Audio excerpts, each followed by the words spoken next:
Remember me? Welcome to Spongetober 2017. Reviews of creepy and Halloween-themed SpongeBob episodes. And don't forget, I will see you in your dreams.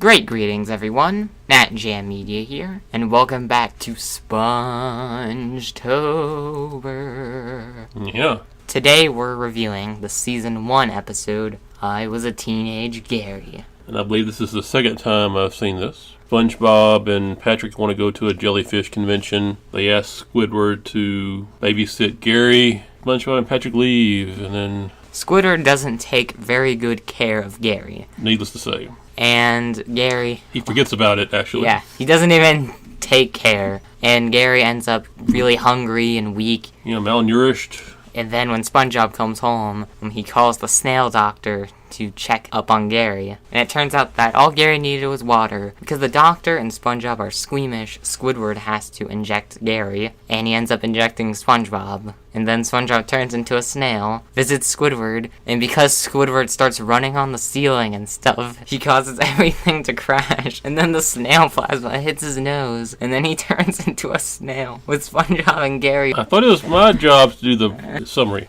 Too late. There was a little small homage to Night of the Living Dead. Squidward was barricading himself in, keep SpongeBob out. The episode itself was kind of a cool premise.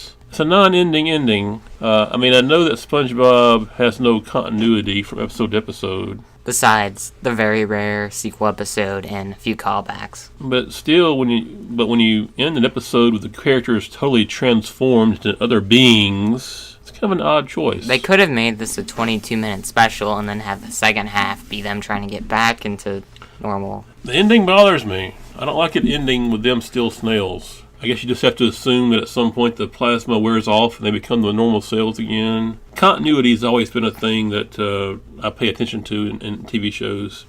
Even episodic TV shows where there's no continuing story arc, there still needs to be some sort of continuity or it bothers me. The episode just feels incomplete. They should have put an actual ending. Now, one thing that doesn't make any sense is during the 3-day cycle, if all Gary needed was water, why didn't Gary just go and drink the water? Because apparently that's what he needed. He just needed some water. Yeah, he didn't even need food. He didn't need the plasma. Yeah, he just needed the water. Was he trying to torment Squidward? Was he trying to make him feel guilt? The more I think about this episode, the less I'm liking it. Your score? The kind of plot holes and the unfinished ending make it a very light, but still orange. Yeah, I'm going to give it an orange as well. And really the only thing that saves it for me is that brief Night of the Living Dead kind of homage. There was a very funny line with, when SpongeBob first shows, because he didn't know, apparently Squidward had never met Gary before. So he said, "What is that?" "That's Gary." And he said, "Do you care for that thing?"